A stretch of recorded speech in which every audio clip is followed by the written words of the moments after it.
Muchísimas gracias, Concha. Ha sido muy interesante. Bueno, a mí particularmente, como yo soy del campo de la tecnología, pues me encanta ver otra visión, ¿no? Porque a veces eso está muy de moda decir que en las ingenierías somos pocas chicas y yo lo he vivido. Pero bueno, yo ayer cuando vi el dato de 9% en humanidades me quedé impresionada porque me imaginaba mucho más, ¿no? Y me ha encantado conocer tu opinión y ver otro punto de vista. Creo que es muy enriquecedor.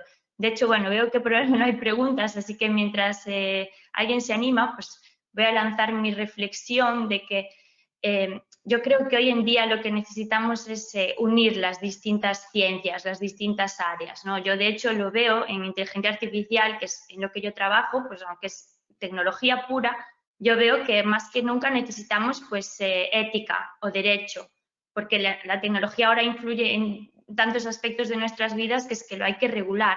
Entonces veo, pues yo ahora este año empecé a dar clase en un máster que es de Derecho e Inteligencia Artificial. Entonces veo ahí como una fusión que creo que es súper interesante y que va a ser clave en la generación de conocimiento de los próximos años. Y bueno, me gustaría saber qué opináis vosotras, por ejemplo, de este tema para ir empezando y después a ver si la gente se anima. Bueno, hay varias preguntas en el chat, Verónica, no sé si las ves. Hay Ahora algunas preguntas. eh, Pero bueno, yo si quieres digo un poco esto, que la palabra mágica interdisciplinaridad, no la he dicho, multidisciplinariedad, aparece ahí en las preguntas, ¿eh? Entonces, bueno, si quieres mira un poco a ver y Sí, me sí, explicas. sí. Si queréis, lo que podemos hacer es proceder a contestar la pregunta que Verónica ha hecho y mientras y luego pasamos a las preguntas del chat, si os parece. vale, Aquí igual lo que podríamos analizar, Verónica, con lo que planteabas es si lo que necesitamos son equipos diversos en cuanto a disciplinas o personas diversas en cuanto a disciplinas. Y vendría mucho, ¿no?, vinculado a la reflexión que tenía Concha sobre esta división que ya llevamos muchísimos años llevando entre cifras y letras, entre ciencia, ¿no?, y humanidades, etcétera. Y fijaos cómo hemos pasado a que antiguamente, antaño, eso no se daba. Es decir, teníamos esas figuras de Hipatia, esas figuras de mujeres que le daban a todo. Ahora bien, no sé si sería a día de hoy realista tener ese perfil tan multidisciplinar. A mí me gustan algunos formatos un poquito más híbridos, o sea, híbridos, pero que necesitamos aún así una cierta especialización. Y en esos formatos me gusta, por ejemplo, el modelos tipo el MIT. En el MIT tú tienes obligatoriamente tienes que cursar carreras de, o sea, asignaturas de arte. Tienes incluso que hacer esto ya es más rollo humorístico, que yo siempre digo que nunca podré hacer una titulación en el MIT porque tienes que hacer una prueba de natación y no sé nadar. Es una de esas, mi kriptonita, pero quiero decir que ahí sí que tienen un modelo en el que ven, ¿no?, cómo la incorporación de otro tipo de disciplinas es muy enriquecedor. Pero no sé cuál sería el modelo ideal, ¿no? Si interdisciplinariedad en los equipos o interdisciplinariedad en las titulaciones. O sea, sí, en el conocimiento adquirido por cada una de las personas. Sí. No, yo si me permitís, bueno, por eso decía el tema de interdisciplinaridad, que además fue la palabra mágica, pero luego siempre ha sido muy castigada, ¿eh? Eh, yo soy partidaria de ello, sobre todo en los equipos, en los proyectos tiene que tenderse a ver mucha más multidisciplinaridad, pero luego el diseño de estudios, que también tuvimos la oportunidad de conocer algunos de nosotros, tampoco eran tan estrafalarios, es decir, que haya la posibilidad en un par de años previos de tocar, digamos, más disciplinas y que luego haya una especialización en los últimos años. Yo, claro, cuando estudié al final era solo ciencias de la educación y filosofía. Primero se estudiaban muchas más cosas conjuntamente. Aquí había una de las preguntas, claro, no puedo evitar mirarla. En Alemania siempre, cuando yo estudié aquí, había un Hauptfach, una especialidad, digamos, fundamental, y se hacía una fundamental con otras 2 secundarias a la vez, es decir, que tenías que estudiar 3 cosas. Entonces, bueno, depende también de qué es lo que se promueva. Yo creo que se pueden diseñar distintos programas de estudios que permitan, ¿no?, también en el propio estudio una diversificación. Bueno, ahora ya tenemos los famosos dobles grados, ¿no? Exactamente. Y que cada vez son más interesantes en cuanto a esas disciplinas que decías, Verónica, ¿no? Por un lado tienes la tecnología, pero por ejemplo tienes el derecho o tienes la ética. Bueno, la ética normalmente suele permear más como esa asignatura transversal que luego no se adquiere con potencia como debería y que cada vez es más importante para la tecnología. Pero sí, no sé si el modelo ese de doble grados puede ser interesante también. Sí, la ética, a ver, ¿quiénes están impartiendo ética? O sea, es que al final sí parece que la ética la puede impartir cualquiera. Entonces, si ya tampoco los que somos especialistas en ética somos requeridos para ello, es un problema también. Pero bueno, igual, sí. Volviendo a las preguntas del chat, bueno, habéis contestado a la pregunta de Carmen Morales sobre el tema de la transversalidad a nivel nacional comparando con el internacional. Sandra había hecho una pregunta anteriormente, esta pregunta va para Concha. Te felicita por la charla, os felicita a las dos por la charla, le ha gustado mucho las 2 charlas. Y habla sobre los techos, hemos hablado sobre los techos de cristal y los pasillos de cristal y le gustaría que comentaseis algo más sobre otro concepto que ha escuchado tratar ampliamente en vuestra trayectoria, sobre el asfalto pegajoso, para Lorena. Claro. Cuéntanos un poco qué es y cómo afecta a las mujeres de clases trabajadoras en este caso, Concha. Sí, no, claro, bueno, el pegajoso asfalto, clases trabajadoras y de todas las clases. O sea, el pegajoso asfalto es lo que justamente te impide despegar para siquiera aproximarte al techo de cristal. Ya no es que lo traspases, es que tu día a día te pega a ese asfalto justamente por todas esas otras tareas invisibles que normalmente realizan las mujeres, que son las tareas de cuidado, las tareas relativas a la maternidad. Desde luego, se ha hablado en algunos momentos de la posibilidad de dar un sueldo por amas de casa. Empieza a haber algún amo de casa.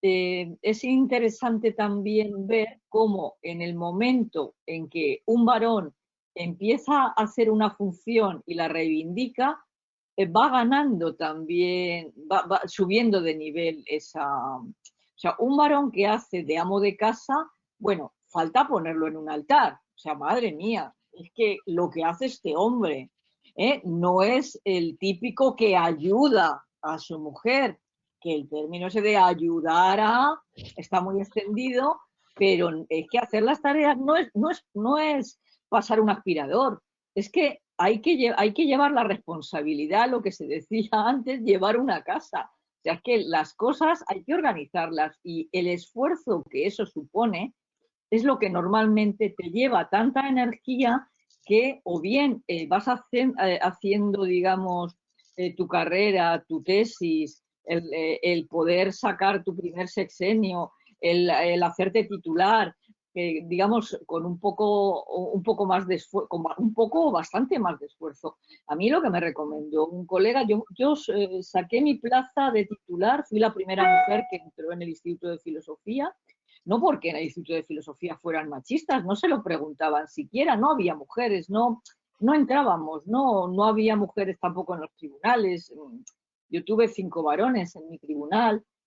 Bueno, este es otro tema de la paridad que luego ha ido entrando y que yo creo que, aunque no se ha llegado a la perfección, pues sí que ha podido permitir que entraran luego más mujeres. Pero a ver, que pierdo el hilo, ¿cómo era? De lo de la... Sí, el asfalto pegajoso. Y el asfalto pegajoso, etcétera. De por qué a muchas mujeres, digamos, les cuesta mucho más. Sí, a mí me recomendó uno de mis colegas cuando tuve mi hija, que la tuve ya bastante mayor, porque yo la plaza esta la saqué con casi 40 años. No hemos hablado de la edad que vamos teniendo todos y todas, porque lo de la precariedad nos va comiendo a todos, pero ¿quién consigue tener una plaza fija o una plaza de titular en la universidad o en el CSIC? A mí me dijo, bueno, pues ahora te podías dedicar 3 años, ¿no? Dedícate unos años a cuidar a tu hija. Yo solo he vivido en Alemania, aquí se ayudó mucho socialmente, y todo tiene que ver con lo del pegajoso asfalto, estoy explicándolo un poco más. Había mucho refuerzo social para que las mujeres pudieran estar 3 o 6 años al cuidado de sus hijos, se les daba un dinero también por ello.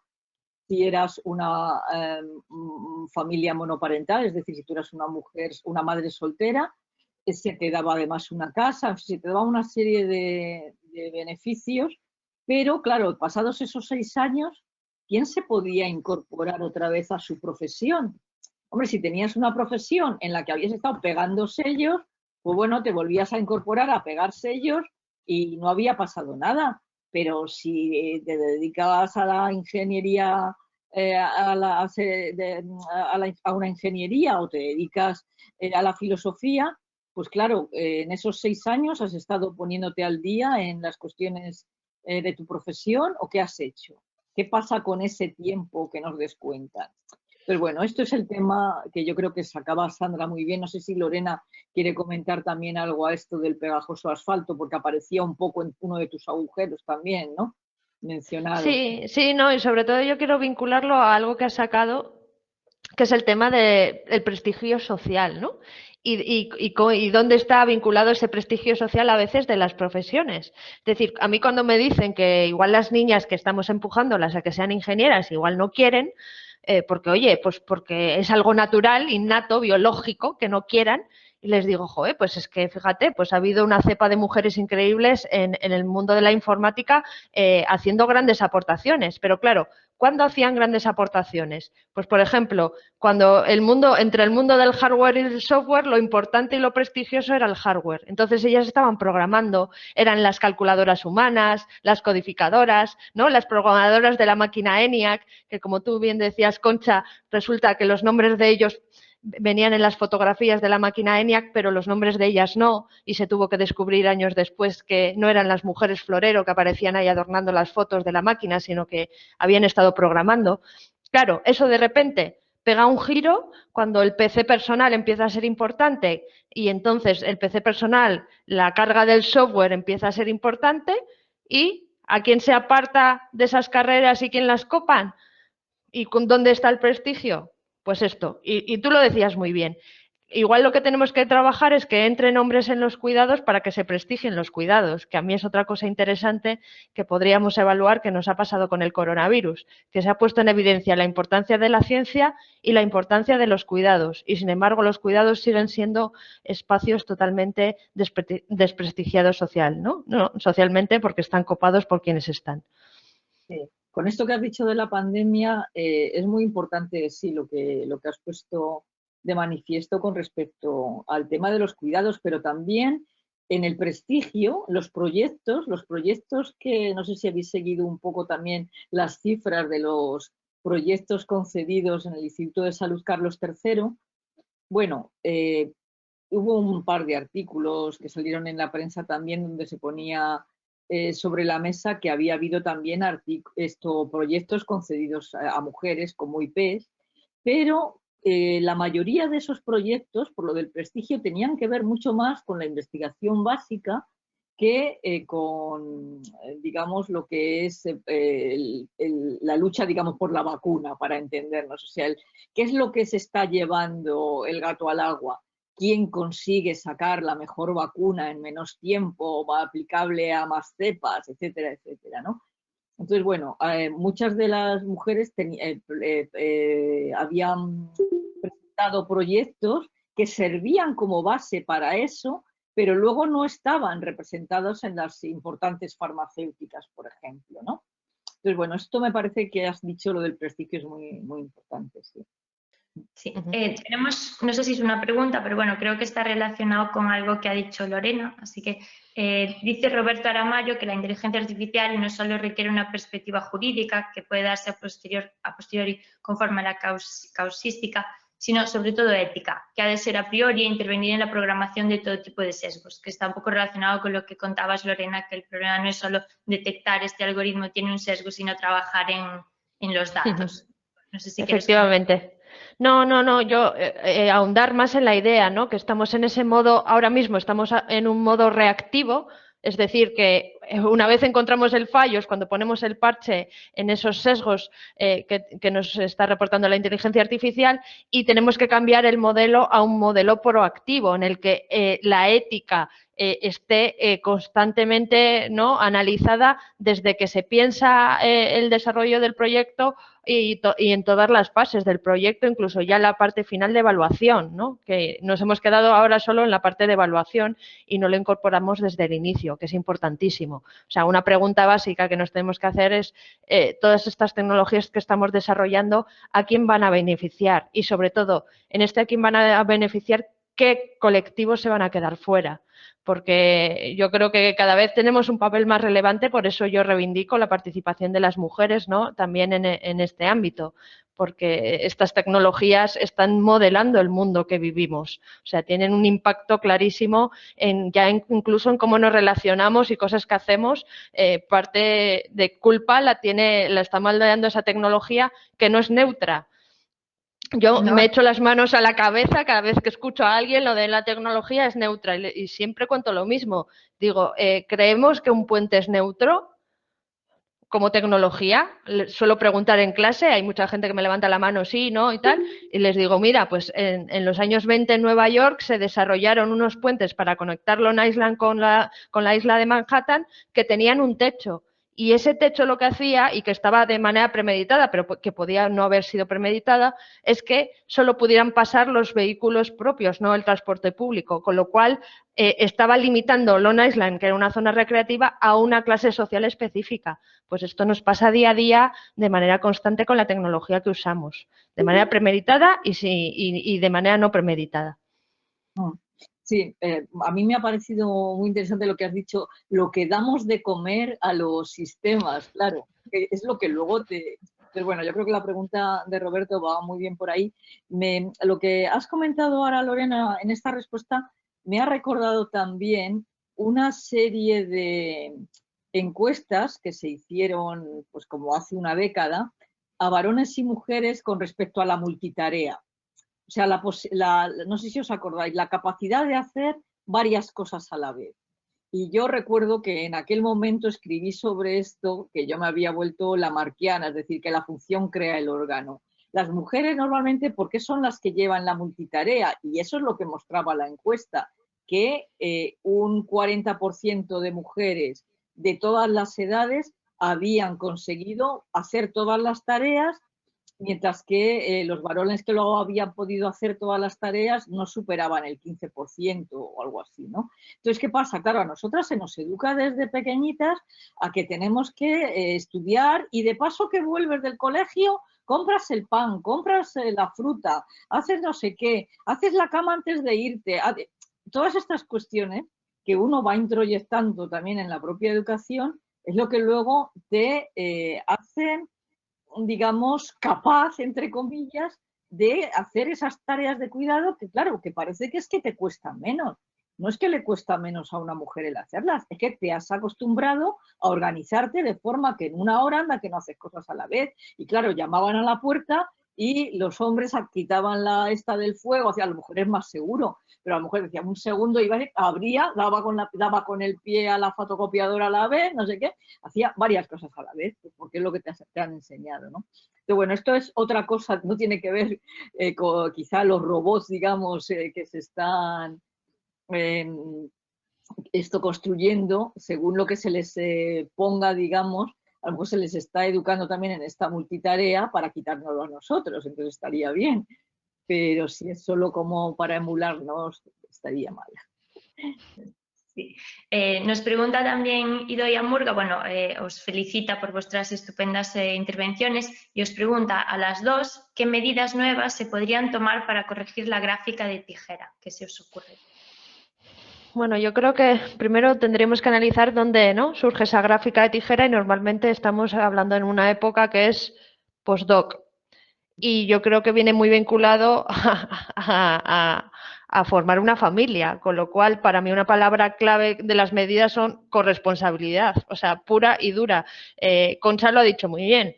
Si tú te vas, o sea, esto es lo de Publish or Perish, y de hecho el confinamiento nos lo ha mostrado, o sea, el confinamiento, ese teletrabajo no querido porque tenías que hacerte cargo del cuidado de niños, casa, etcétera.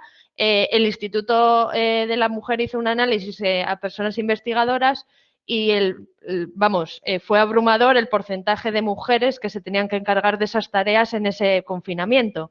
Y luego, se vio cómo bajó de repente la publicación de las mujeres, con lo cual ahí vamos a tener un decalaje, ¿no?, en el que se verá el impacto también de ese confinamiento.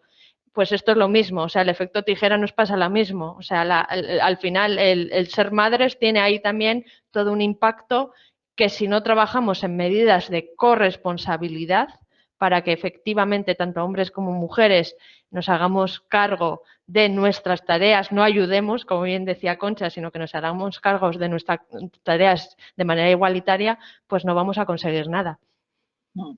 Sí, yo aparte, o sea, en la época postdoctoral, incluso doctoral, lo que estoy viendo también, bueno, siempre hay muchos factores que influyen, pero yo creo que hay muchas mujeres que tampoco están presentándose a hacer la tesis doctoral. Es decir, se están retirando antes de ser doctoras.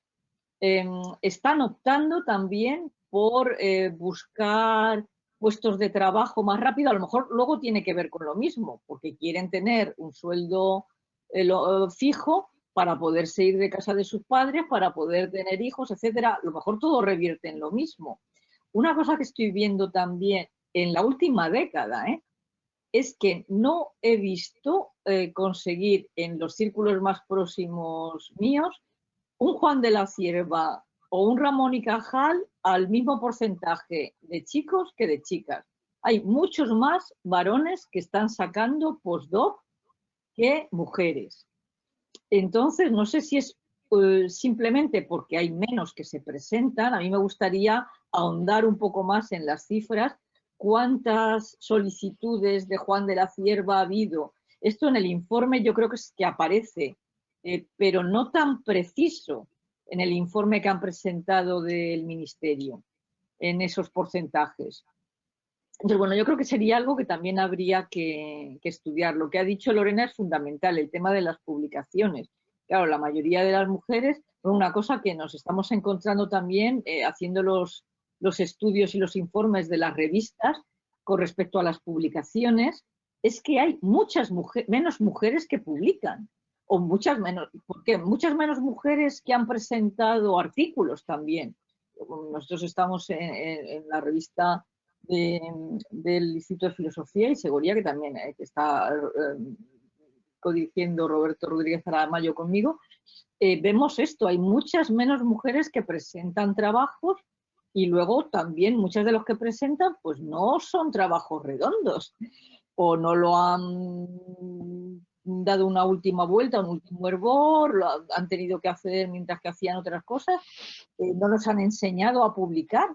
Y yo esto me lo pregunto también. Hace años hicimos un taller en que, como lo llamábamos, investigar. También a mí me encantan estos títulos televisivos. Investigar, ¿cómo era? En tiempos de... ¿Cómo era? Revueltos.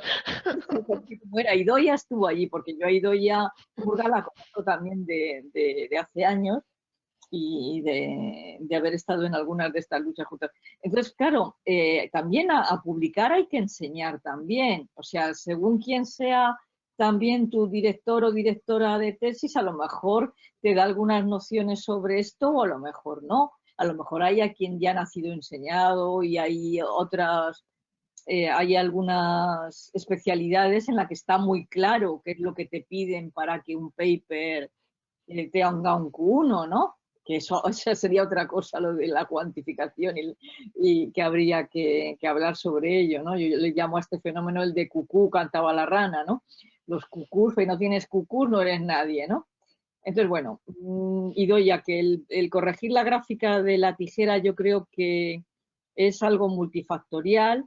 En los últimos pasos ya de la tijera, es decir, una vez si has conseguido pasar la etapa postdoctoral y te haces titular, el poder llegar a ser catedrática, el poder llegar a ser profesora de investigación, ahí es donde vuelve a disminuir también el porcentaje. Bueno, pues tendremos que seguirnos preguntando por qué. Es que realmente somos peores. Pues, tú pones los currículos unos al lado de los otros. Todas estas investigaciones que se han hecho también, que yo me debato, no sé si es mejor poner el nombre de pila o es mejor no ponerlo, que cuando evaluaban sin ver el nombre de pila, pues parecía que se diluía un poco más. Sin embargo, cuando se veía que eran mujeres, no sé por qué pasaba, que aun habiendo paridad también en los tribunales, si ahí hay un fenómeno extraño, sería otro agujero negro, Lorena, que a lo mejor habría que investigar y analizar un poco más qué es lo que está pasando ahí, ¿no? La verdad es que es muy triste. Esperemos que cambie. Es que yo lo pienso, ¿no? Pues si cuando te acreditas, pues espero que me evalúen igual a mí que a un hombre. Y espero que sea así, porque si no, ¿no? Porque luego Bueno, ahí podríamos hacer muchos análisis de los sesgos inconscientes y conscientes que pueden, ¿no?, intervenir, y hay muchos estudios en torno a eso. A mí me parece muy interesante que algunos sistemas de evaluación ya incorporan, por ejemplo, para las personas que están ahí, vídeos que les identifican esa parte de los sesgos conscientes e inconscientes, ¿no? Para que no nos pase el típico experimento de Johnny, ¿cómo se llama? John y Jenny, que resulta que con el mismo currículum pero diferente nombre se evaluaba diferente, ¿no? Y de manera inconsciente, reitero, tanto hombres como mujeres. O sea, que es que nos pasa ahí, tenemos un montón de cosas que corregir y que tenemos programado. Me ha encantado el símil del alien y que nos brota, ¿no? Como ha dicho Concha, que nos brota, que lo tenemos ahí. Fijaros que yo, que me considero feminista de pura cepa y de hace muchos años, me veo en renuncios muchas veces. O sea, lo tenemos metido en la médula, ni te cuento. Y con respecto a esto que has dicho, yo lo que sí observé, estando en la NECA, que durante los primeros años de las acreditaciones fue muy positivo para las mujeres. Se desatascó, o sea, mujeres que estaban de titulares de toda la vida pudieron acreditarse a catedráticas porque tenían un curriculazo que lo pusieron y pasaron esa acreditación a cátedra. Entonces, en algunos momentos ha sido favorable, pero yo lo que creo es que las trampas se van, esto del alien y las trampas del patriarcado, yo creo que se van filtrando, queramos o no, y están ahí. Si me permitís, el otro día tuvimos una reunión dentro de la Agencia Estatal de Investigación y mostraron datos sobre la comparativa. Se ha hecho un estudio de los últimos 10 años, tasa de éxito, tasa de presentados, tasa de porcentaje financiado sobre solicitado, notas, renuncias, que hay una cosa muy curiosa en recursos humanos, la renuncia en determinadas áreas es muy superior en el caso de mujeres que de hombres. Renuncias en Ramón y Cajal, estoy hablando. Los resultados decían que el porcentaje de presentación entre mujeres y hombres era muy superior para los hombres con respecto a las mujeres. Sin embargo, la concesión estaba directamente relacionada a las solicitudes. O sea, realmente no había, en la evaluación no había un sesgo, no surgía un sesgo. Pero luego se ve un efecto con la edad.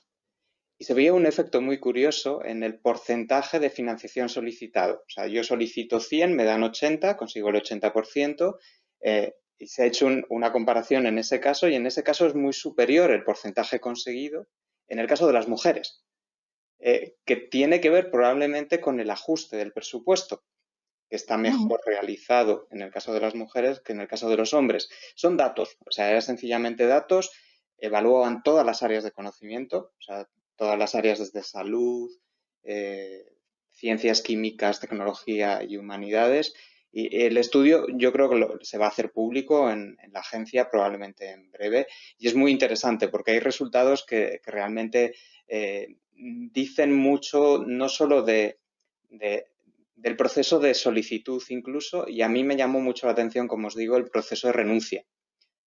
Conozco poca gente que haya renunciado en Ramón y Cajal y, como os comento, en algunas áreas las renuncias solo venían en el caso de mujeres, no venían en el caso de hombres.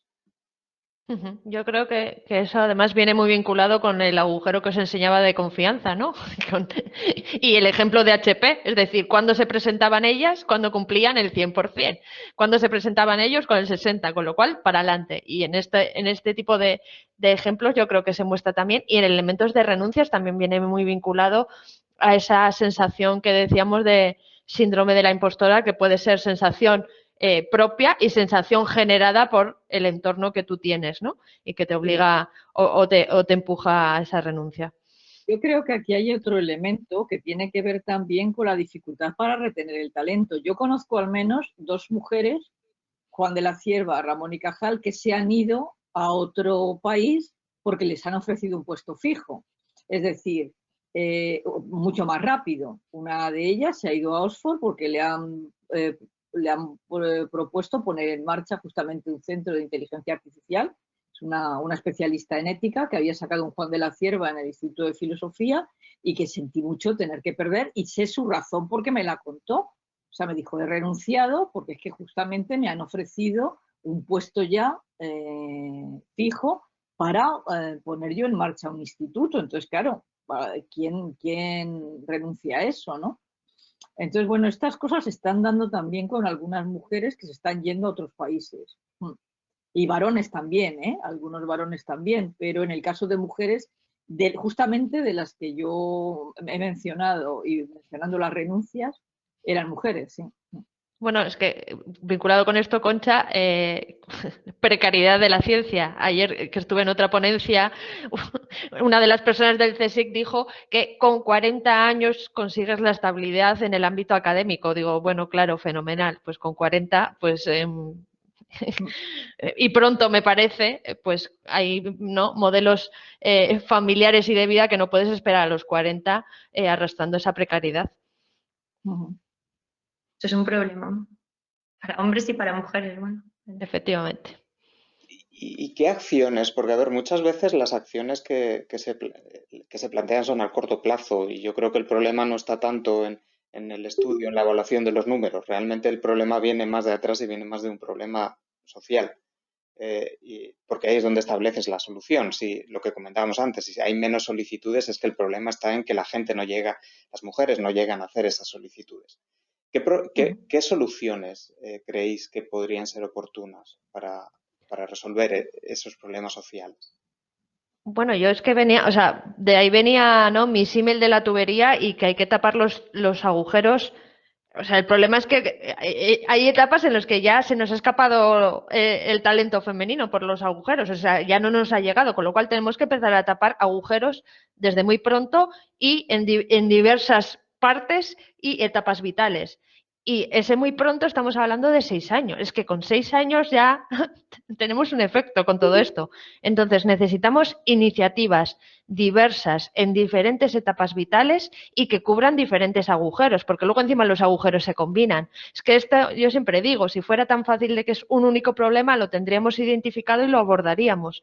Pero como es multidiverso, ¿no? Y encima eso se combinen y hacen otros más grandes, no es una única acción o iniciativa. Tenemos que pensar en esa tubería y ir avanzando en todas las etapas vitales. Entonces, no es una respuesta fácil que te pueda decir. Nosotras, yo con Verónica, nos estamos remangando para edades tempranas para que por lo menos ya algunas de esas cosas que he identificado las vayamos cubriendo. Hoy, de hecho, que tenía sesión con las niñas, 11 años, vienen cañeritas y yo creo que, bueno, que vamos a recoger frutos dentro de unos años. No sé qué opinará Verónica, pero bueno, yo ahí albergo esperanza, pero es a largo plazo, claro, esa esperanza. Es que en secundaria es demasiado tarde. Yo cuando a mi facultad, supongo que será en otras, llegan estudiantes de bachillerato ya para que les enseñemos lo que hacemos en la carrera y tal. Y yo recibo a los alumnos y me dice el decano, a ver si convences a alguna chica para que estudie informática. ¿Y cómo las voy a convencer si ya no vienen? Si vienen 20 y hay una niña. Es que es imposible. Eso ya no escogen ese bachillerato, no escogen esa optativa TIC o algo. Eso lo tenemos, bueno, hablo en particular obviamente ahora de la tecnología porque es mi campo, pero vamos, que las tenemos que educar desde muy pequeñas ya. Sí, bueno, también tenemos filosofía para niños y para niñas, donde también lo que se intenta es educar en el espíritu crítico. El espíritu crítico desde las edades tempranas es muy importante también crearlo, es decir, y la capacidad de argumentación, que no te vendan cualquier moto, ¿no? O sea, que realmente si te compras esa moto es porque te gusta y a ti te ha convencido y te va a dar un servicio. Luego otra acción positiva que tiene que ver con lo de los cuidados. Claro, a ver, ya es muy difícil que en determinados círculos, por lo menos, los varones se atrevan a decir, aunque siga habiendo risitas y cositas en todo momento cuando se habla de paridad y, en fin, no menciono ejemplos, pero no se atreverían a lo mejor a hablar, pero todavía hay muchos que no se lo terminan de creer del todo. O sea, acciones positivas como, por ejemplo, los permisos de paternidad y que sean obligatorios y que no resten el tiempo de los permisos de maternidad, que creo que fue en Suecia donde los propusieron, pues estuvieron muy bien, pero también hasta en Suecia hubo algunos señores que engañaban también y resulta que se iban a esquiar en el permiso de paternidad. Entonces, ¿qué hacemos con esto, con lo del alien?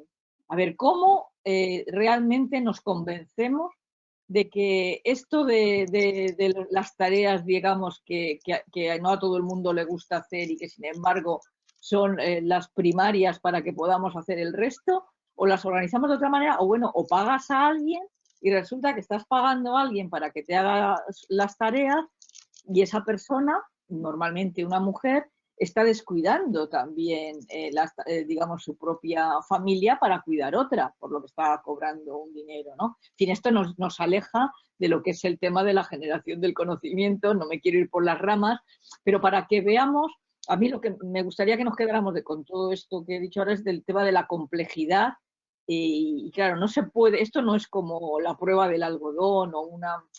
Yo creo que el tema de la socialización y de la responsabilización de cada uno y de cada una, hasta que esto no se vaya ganando, por mucho que se implementen acciones y acciones, digamos, institucionales, yo creo que vamos a ganar poco. El botón up, digamos, de la propia sociedad lo que puede ayudar a esto, ¿no? Sí. Pues casi. Creo que no hay más preguntas. Sí, no tenemos y bueno, preguntas por el chat. y ya ya hemos acabado más tarde de lo que habíamos planificado, pero bueno, es bueno porque es que ha habido debate y han sido 2 charlas súper interesantes. Entonces os agradezco de nuevo, Lorena y Concha, por aceptar la invitación de la Academia para participar hoy en este webinar tan especial. Y ahora le cedo la palabra a nuestro presidente para hacer la despedida. Bueno, a mí lo que me toca es agradecer sobre todo a Verónica, que ha sido la fuerza que ha movido este webinar, a Concha y a Lorena por todo lo que hemos aprendido con ellas. Y ahora lo que tenemos que hacer es trabajar. A nosotros nos encanta, ¿verdad?, hablar, escucharnos y sobre todo darnos la razón unos a otros. Creo que aquí estábamos todos los convencidos. Ahora lo que consiste es en hacer esto una realidad. En la Academia Joven estamos muy comprometidos, como digo, en la diversidad más allá del género. El género, desde luego, es una realidad, lo habéis comentado, pero el género no es binario, para empezar. Estamos muy comprometidos con la diversidad de disciplina, por eso este énfasis en el conocimiento, pero también de origen. Ahora cada vez vamos a tener más personas que no han nacido en nuestro país, que van a trabajar con nosotros, que también van a tener una discriminación importante y por eso a mí me gustaría un poco cerrar con esa apuesta no solo por la diversidad, sino también por la inclusión, ir un poco más allá de aceptar la diversidad, e incluir al que es diferente, porque no es solamente un tema de justicia, es un tema de que nos hace más ricos, nos hace más diversos, nos permite pensar y llegar más allá. Y bueno, con todo eso, gracias a todos los que os habéis unido a esta conversación. Ahora nos habéis puesto deberes, consiste en trabajar y que no se me olvide, el jueves que viene seguimos con los webinars de la Academia. En este caso lo va a moderar Samuel Sánchez, y será sobre cómo preparar una propuesta para el RC ganadora. Además, va a ser en inglés. Hemos invitado a nuestras academias hermanas de Europa, lo hemos enviado también a la Global Jan Academy, ya me han respondido que le van a dar difusión. Si alguno de vosotras estáis pensando en solicitar dinerito a Europa, esta es vuestra oportunidad para presentar una candidatura ganadora. Bueno, sin nada más, es viernes por la tarde y aunque no podemos salir de fiesta, no debemos salir de fiesta, pues os deseo un fin de semana estupendo a todos. Que lo paséis muy bien. A la vista. Buen fin de Muchas semana. gracias. Hasta luego. Seguimos en contacto. Hasta luego. Adiós.